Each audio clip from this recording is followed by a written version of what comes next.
హైదరాబాద్ మహానగరంలో మహిళలను వేధించడానికి చాలా రకాలైనటువంటి మార్గాలను ఎంచుకున్నారు ఆకతాయిలు. ముఖ్యంగా చెప్పాలంటే సోషల్ మీడియా వేదికగా సోషల్ మీడియా ప్లాట్ఫామ్స్ అయినటువంటి ఇన్స్టాగ్రామ్ కానీ, వాట్సాప్, టెలిగ్రామ్తో పాటు మరికొన్ని యాప్లలో అయితే మహిళలను వేధించే విధంగా అసభ్యకరమైనటువంటి కామెంట్స్ పెడుతున్నటువంటి వారిపై అయితే సైబర్ క్రైమ్ పోలీసులు చర్యలు తీసుకుంటున్నారు. దీనికి సంబంధించి మనతో మాట్లాడడానికి Cyberabad cyber crime DCP Sai Manohar sir ఉన్నారు. మరిన్ని వివరాలు తెలుసుకున్నాం. సార్ చెప్పండి, అసలు మహిళలను ఎలాంటి అబ్యూజివ్ కామెంట్స్తో వేధిస్తున్నటువంటి కంప్లైంట్స్ వస్తున్నాయి? సోషల్ మీడియా ప్లాట్ఫామ్లో మహిళలు ఎప్పుడైనా ఇంటర్వ్యూస్ ఇచ్చినప్పుడు కానీ, లేకపోతే వాళ్ళు ఏదన్నా షేర్ చేసుకున్నప్పుడు కానీ వాటిపైన కొంతమంది అసభ్యకర పదజాలంతో, క్రిమినల్ ఇంటిమిడేషన్ తోటి బెదిరించడం, కొద్దిగా భౌతిక దాడులకు పాల్పడతాము అనే కోణం లోపల కామెంట్స్ పెట్టడం, ఇవన్నీ జరుగుతూ ఉన్నాయి. వాటి మీద చర్యలు తీసుకుంటున్నాము మా దృష్టికి వచ్చినప్పుడు. దాంట్లో భాగంగానే ఈ మధ్యలో జరిగినటువంటి ఒక ఇద్దరు మహిళల పైన చేసినటువంటి ఈ అసభ్యకర కామెంట్స్ అండ్ బెదిరింపులు దృష్టిలో ఎఫ్ఐఆర్ చేయడం జరిగింది. ఒక కేసులో ఒక నిందితుడిని, అదేవిధంగా మరొక కేసులో ఒక ఇద్దరు నిందితుడిని కూడా అరెస్ట్ చేసి లీగల్గా చర్యలు తీసుకోవడం జరిగింది.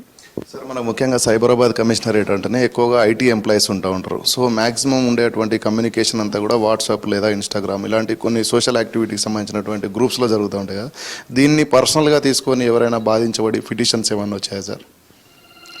ఇప్పటివరకు వచ్చినాయి చాలా కేసులు పోలీస్ స్టేషన్స్లో నమోదు చేస్తూ ఉన్నారు. మా దగ్గరకు వచ్చినాయి కూడా, సిసిపిఎస్లోకి వచ్చినాయి కూడా మేము కూడా నమోదు చేస్తున్నాము. నమోదు చేసి వాటిపైన వెరిఫై చేసి యాక్షన్స్ తీసుకుంటున్నాము. కొన్ని సివిల్ నేచర్లో ఉన్నాయి, వాళ్ళకి సజెస్ట్ చేస్తున్నాము డైరెక్ట్ కోర్టుకు వెళ్ళి పరువు నష్టం దావా కింద వాళ్ళని చేసుకోమని. ఏదేమైనప్పటికీ కూడా మహిళల పట్ల కొద్దిగా, ఎందుకనంటే ప్రతి ఇంట్లో కూడా మహిళలు ఉంటారు, తల్లి, వాళ్ళ సిస్టర్స్, వీళ్ళందరూ ఉంటారు. ఇప్పుడు నిన్న అరెస్ట్ చేసిన దాంట్లో కూడా ఇద్దరు పిల్లలు, వాళ్ళు ఇంటర్మీడియట్ చదువుకుంటూ ఉన్నారు. తను మాత్రం చీకటి మాటన ఇటువంటి కామెంట్స్ పెట్టడం, బెదిరించడం ఇవన్నీ చేస్తూ ఉన్నాడు. అదే వాళ్ళ పిల్లలకి ఎదురైనప్పుడు, అదే తన ఫ్యామిలీకి, తన తల్లికి ఎదురైనప్పుడు దాన్ని దృష్టిలో పెట్టుకోవాలి అందరూ కూడా.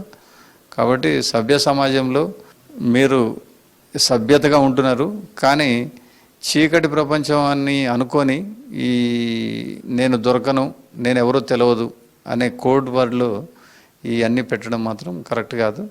వాళ్ళందరినీ కూడా డెఫినెట్లీ బయటకు తీసుకురావడం పెద్ద కష్టమే కాదు, తీసుకొచ్చి లీగల్గా చట్టపరమైన చర్యలు తీసుకోవడం కూడా జరుగుతుంది.